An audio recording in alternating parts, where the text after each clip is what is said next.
Bienvenidos, soy Óscar Valladares y esto es Informe Extra.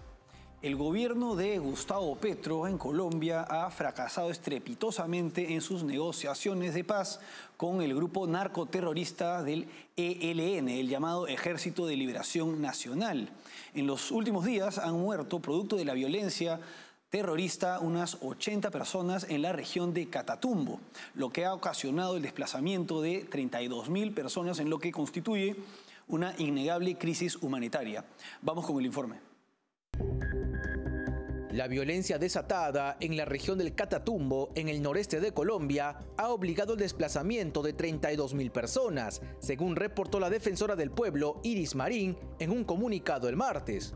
Este alarmante escenario pone de manifiesto el fracaso del proceso de paz liderado por el presidente Gustavo Petro, cuyo enfoque de diálogo con el Ejército de Liberación Nacional ha derivado en una de las peores crisis humanitarias del país en años recientes. La localidad de Cúcuta ha registrado el mayor número de desplazados, con 15.000 personas, seguida de Ocaña y Tibú.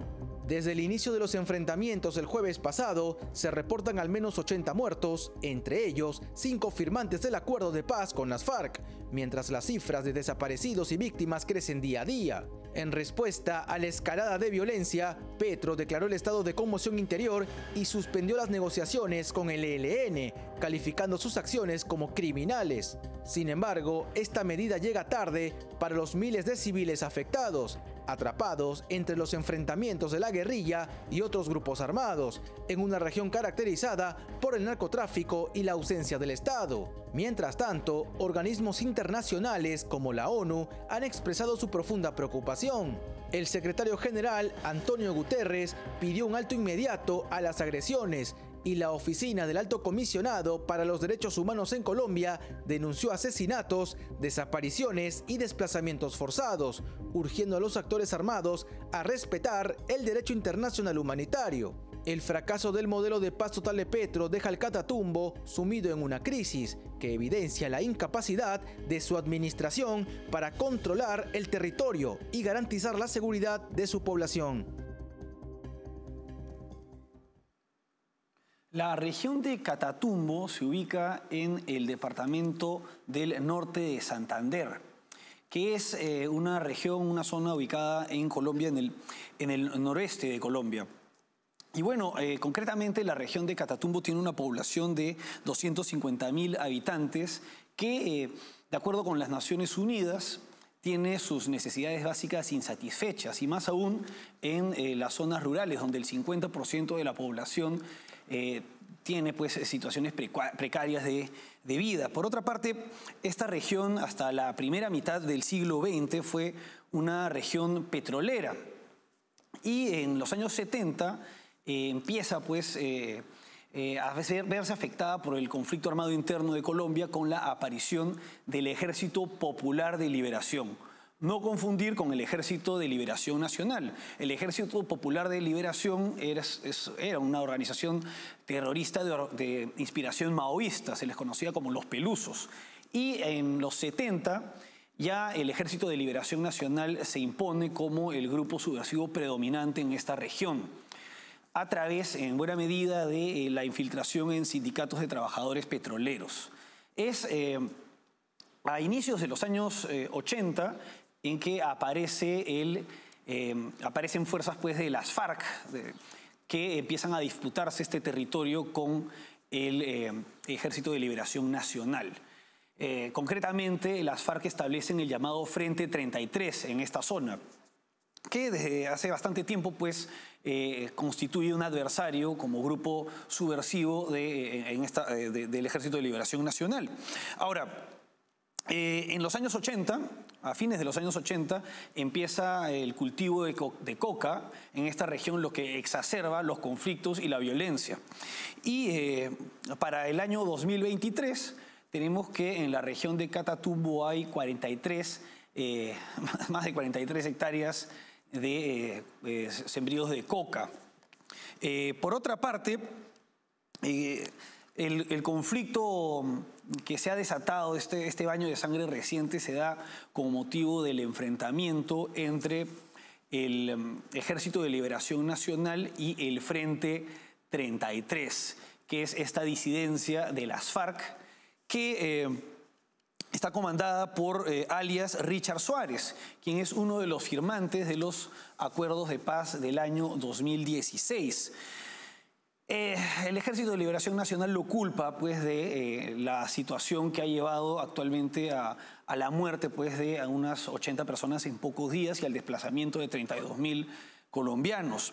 Y en este contexto se está vulnerando el principio de distinción, que es un principio del derecho internacional, un principio que se da en los conflictos armados, consistente en que los grupos beligerantes, los grupos armados, tienen que distinguir entre los civiles, la población civil y los combatientes adversarios, los combatientes enemigos. Esto no se está cumpliendo y el Ejército de Liberación Nacional viene atacando y amenazando y hostigando a ciudadanos que de alguna manera, según ellos, estarían colaborando con el Frente 33 de las disidencias de las FARC.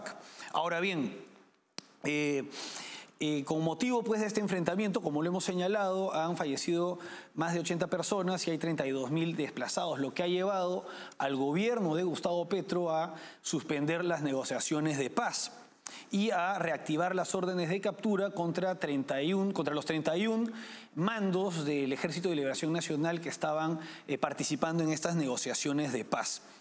Estas órdenes las órdenes de captura contra los dirigentes de las FARC se habían suspendido en el año 2022, en que entra Gustavo Petro bajo la bandera y la idea de iniciar negociaciones y lograr la paz con estos grupos subversivos. Se habían dado negociaciones antes con el Ejército de Liberación Nacional, pero se suspendieron en el 2019 durante el gobierno de Iván Duque con motivo de un atentado, un coche bomba contra una escuela de oficiales en Bogotá, en la que murieron unas 20 personas. Ahora, ¿qué es lo que ha señalado el ministro del Interior del gobierno de Gustavo Petro al respecto? En su cuenta de X, Juan Fernando Cristo ha señalado lo siguiente, y voy a citar. El Ejército de Liberación Nacional es responsable de la crisis de violencia que vive el Catatumbo y de múltiples crímenes de guerra cometidos contra población civil. Su propósito, ejercer control territorial en la frontera colombo-venezolana. Todos los colombianos debemos rechazar los propósitos criminales de esta guerrilla. Asimismo, el gobierno ha anunciado el establecimiento de declarar el estado de conmoción en la región, que es una suerte de estado de excepción que figura en el artículo 213 de la Constitución colombiana, que señala lo siguiente, y cito. En el caso de grave perturbación del orden público que atente de manera inminente contra la estabilidad institucional, la seguridad del Estado o la convivencia ciudadana y que no pueda ser conjurada mediante el uso de las atribuciones ordinarias de las autoridades de policía, el presidente de la República, con la firma de todos los ministros, podrá declarar el estado de conmoción interior en toda la República o en parte de ella, por término no mayor de 90 días. Y más adelante señalan que mediante tal decreto el gobierno tendrá las facultades estrictamente necesarias para conjurar las causas que perturben de la perturbación e impedir la extensión de sus efectos. En fin, como podemos apreciar, el gobierno de Gustavo Petro es sumamente, tiene una innegable responsabilidad política en este baño de sangre que se está viendo en esta región bastante, empobrecida de Colombia, y llama la atención esto bastante porque una de las banderas de Gustavo Petro para acceder a la presidencia fue lograr la paz con el Ejército de Liberación Nacional. Concretamente, él señalaba lo siguiente. Veamos un video de hace no muchos años. Yo lo que te respondería es al contrario. A los 3 meses de ser presidente se acaba el ELN en Colombia porque hace la paz. Mi gobierno es para hacer la paz, punto. Si no hicimos la paz, que me tumben. Además, yo mismo renuncio porque no sirve. El tema de las negociaciones de paz con las organizaciones subversivas con Colombia ha sido bastante utilizado en elecciones presidenciales en este país. En 1998, Tiro Fijo, que era el entonces líder de las FARC, señaló que solamente dialogaría con Andrés Pastrana, quien gana las elecciones en ese año, y el resultado fue la entrega prácticamente del territorio del Caguán a las FARC, zona en la que este grupo terrorista se fortaleció. Posteriormente, en el 2014, Juan Manuel Santos señaló que necesitaba un nuevo periodo para poder lograr la paz con las FARC. Y esto le permitió pues ganar el premio Nobel, se suscribió una paz, se dieron las disidencias, se dividió las FARC y actualmente sigue el terrorismo. Y con respecto al Ejército de Liberación Nacional, que es el que domina la zona de Catatumbo, durante su campaña, como hemos podido ver, Gustavo Petro señaló lo siguiente, decía concretamente que esto, realizaría una negociación con estos grupos que llevaría a la paz y al perdón social. Como podemos apreciar, estas negociaciones han sido un fracaso total. Y además de los temas de violencia que hemos visto en este informe, en la zona de Catatumbo, tenemos a las ya mencionadas disidencias de las FARC operando en los departamentos de Cauca y del Valle de Cauca, donde en mayo del año pasado perpetraron varios atentados, asaltaron un banco, robaron 50.000 pesos. Además de esto, pusieron coches bombas, hubo una situación bastante crítica en esta región. Ahora, es bastante difícil que se pueda resolver la situación del conflicto armado interno en Colombia con un presidente con el perfil ideológico de Gustavo Petro. Las negociaciones de paz está demostrado que no llevan a una solución en el país y tenemos un mandatario que difícilmente por su pasado político e ideológico difícilmente podría tener mano dura con organizaciones narcoterroristas de esta naturaleza. Recordemos que Gustavo Petro en su juventud perteneció al M-19, una guerrilla de inspiración marxista que fue responsable de varios atentados y muertes a lo largo de su historia. Los más recordados son el robo de la Espada de Bolívar en 1974, la toma de la Embajada de República Dominicana en 1980, el secuestro de un avión con más de 100 pasajeros en 1982 y el acto más recordado y más grave de esta organización terrorista fue la toma del Palacio de Justicia de Colombia en 1985, en donde fallecieron 40 civiles y más de 10 militares en los enfrentamientos. Ahora bien, el tema de Venezuela se relaciona también con la situación que padece Colombia porque el régimen dictatorial venezolano da cobijo a las guerrillas dentro de su territorio, no las combate, las permite refugiarse al otro lado de la frontera. Y sobre este punto el expresidente Álvaro Uribe se ha pronunciado. Escuchemos sus declaraciones. Pero esta tiranía es un apoyo a la violencia en Colombia. Alguna vez me dijo el presidente Chávez, después de reclamarle en tantas ocasiones, cuando ya no tuvo más de otra que reconocer que allá estaba la FARC. Me dijo que si él enfrentaba a la FARC o al ELN, no contribuía a la paz de Colombia. Le dije lo que hoy creo. Refugiarlos allá es darles la esperanza de que pueden seguir delinquiendo en Colombia y nada les pasará. Eso que ha ocurrido en los últimos días en el Catatumbo, esas masacres están vinculadas con la tiranía de Venezuela, que está ahí en la frontera y protege a todos los criminales que causan esas masacres, protege al narcotráfico, etc. Hace unos momentos mencioné que eran 40 hectáreas, pero son más de 40.000 hectáreas en la región de Catatumbo, en las que se está sembrando coca. Y bueno, como podemos apreciar, según las declaraciones del expresidente Álvaro Uribe, la colaboración de la dictadura venezolana con estos grupos perjudica pues la seguridad nacional de Colombia, impidiendo pues también una lucha eficiente contra este tipo de grupos, y más aún cuando no hay una política firme de vencerlos. Y el punto es que, como se ha podido apreciar, las negociaciones de paz llevan a la extorsión por parte de estos grupos, que al final no conducen a un camino de paz o a que se suscriba una paz y estos grupos se dividan en grupos disidentes que se mantengan en armas. El caso peruano llama la atención con respecto a esta problemática. En el Perú, entre los años 80 y 90, se padeció pues del ataque de Sendero Luminoso y el MRTA, grupos terroristas que fueron vencidos militarmente. Y bueno, si es que actualmente existen grupos que han derivado de lo que en sus inicios fue Sendero Luminoso, se trata de organizaciones que se dedican más que nada al tema del narcotráfico, a proteger a los narcotraficantes en zonas alejadas dentro del país. Pero sería impensable negociaciones de paz con grupos que históricamente han llevado pues, acciones terroristas con el fin de imponer regímenes dictatoriales en el país. Y este es un error que se viene cometiendo en Colombia desde hace bastante tiempo y que está demostrado con los últimos acontecimientos de que no conduce al objetivo de lograr la paz de los colombianos, la cual solamente se podría lograr, como se puede ver, mediante la victoria militar por parte de las fuerzas del ejército colombiano sobre estos grupos narcoterroristas. Vamos ahora a una pausa y regresamos con el segundo bloque.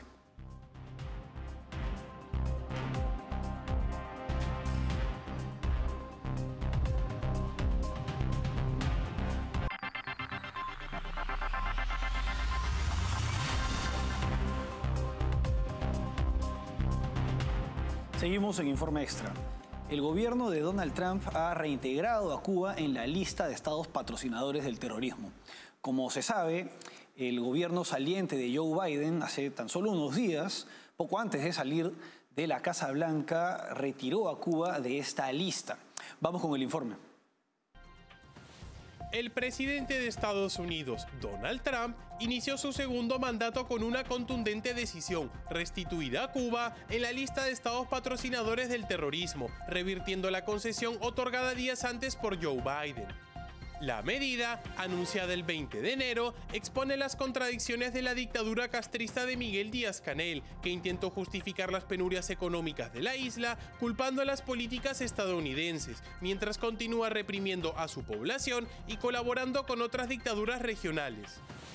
Díaz-Canel calificó la decisión como un acto de arrogancia en redes sociales, acusando a Trump de intensificar la cruel guerra económica contra Cuba. Sin embargo, estos argumentos pierden fuerza ante datos que revelan que, pese al embargo, las importaciones de alimentos y productos básicos desde Estados Unidos superan los 400 millones de dólares en el 2024, junto con donaciones humanitarias millonarias. La designación como Estado patrocinador del terrorismo no es nueva para el régimen cubano. En 1982 fue incluida en la lista por su respaldo a grupos armados en América Latina. Aunque Barack Obama eliminó esta categoría en el 2015 como parte de su política de deshielo, Trump la reinstauró en el 2021 al denunciar el refugio brindado por La Habana a líderes del Ejército de Liberación Nacional, responsables de ataques terroristas en Colombia. Lejos de asumir su responsabilidad por la crisis migratoria y económica, el régimen cubano sigue invirtiendo desproporcionadamente en turismo, mientras culpa a Washington de sus fracasos internos.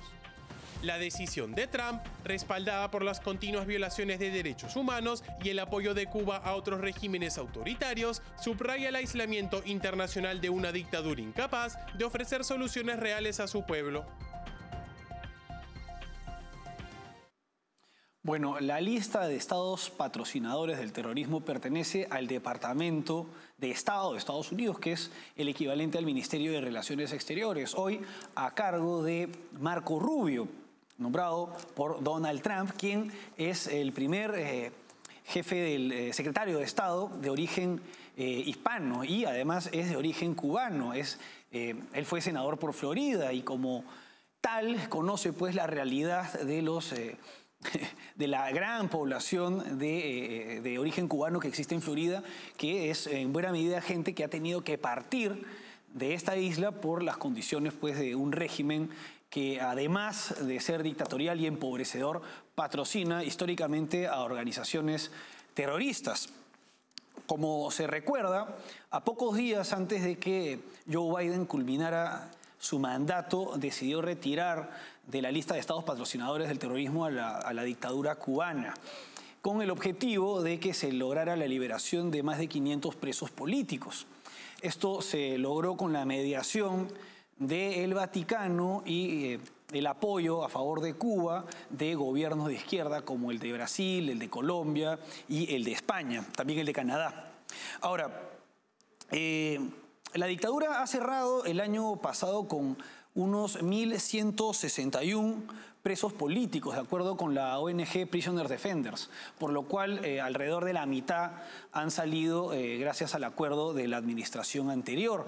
Sin embargo, se habla pues de la estrategia de la puerta giratoria, que es una estrategia por parte de regímenes de esta naturaleza de liberar prisioneros para luego capturar a otras personas y así utilizarlas como fichas de cambio para lograr concesiones por parte de gobiernos democráticos. En este caso, el de Estados Unidos, que ha logrado pues que lo retiró brevemente pues de la lista de estados patrocinadores del terrorismo, pero ni bien se conoció esta decisión, miembros de la Cámara de Representantes de origen cubano, como son María Elvira Salazar, Mario Díaz-Balart y Carlos Jiménez, declararon pues que impulsarían la revocatoria de la decisión del gobierno de Joe Biden en este punto, y esto es lo que se ha logrado.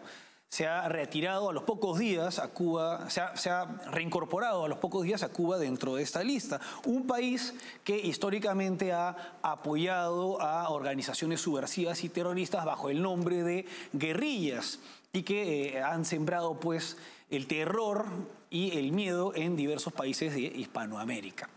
Con el hecho de que hayan parado por 6 meses no es suficiente para que se haya retirado a este país de la lista, que fue uno de los argumentos por parte de la administración Biden. Bueno, vamos ahora a una pausa y regresamos con el último bloque.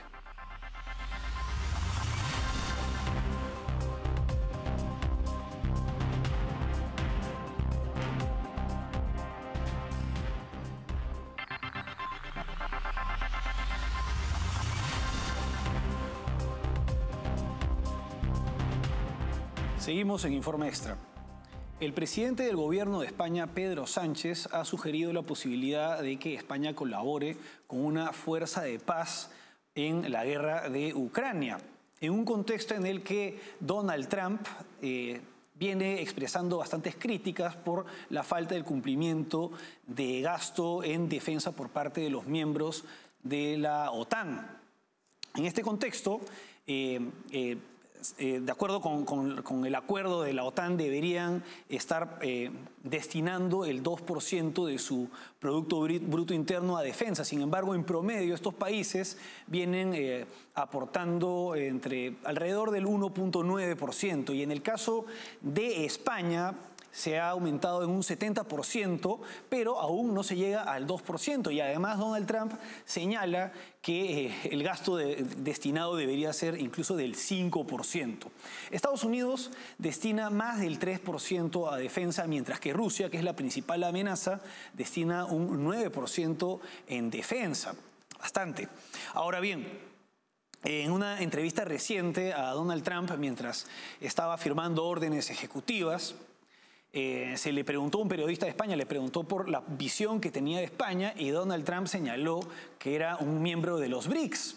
Algo que objetivamente no es cierto. España no pertenece a los BRICS, pero estas declaraciones que parecía estar bromeando en esta breve entrevista, sugieren pues que la visión de Donald Trump sobre España es que es un país que está dentro del eje de los países pues que integran el BRICS, ¿no? Es decir, que de alguna manera sería un país más cercano a China y a Rusia que a Estados Unidos. Y además esto se da en un contexto en el que el propio Pedro Sánchez ha señalado que estaría dispuesto a diversificar las inversiones en el país, atrayendo inversión de China, algo que es el derecho soberano del país, pero que en un contexto y una coyuntura como la que se vive actualmente puede generar pues tensiones pues con un Donald Trump que es admirador del presidente McKinley, quien en su momento tuvo una guerra en 1898 contra España, en la que le arrebató a este país Cuba, Filipinas y Puerto Rico. Entonces, muy probablemente la relación entre Donald Trump y el gobierno de Pedro Sánchez no sea la mejor en los próximos años. Bueno, eso es todo por hoy. Hasta aquí Informe Extra. Gracias por acompañarnos.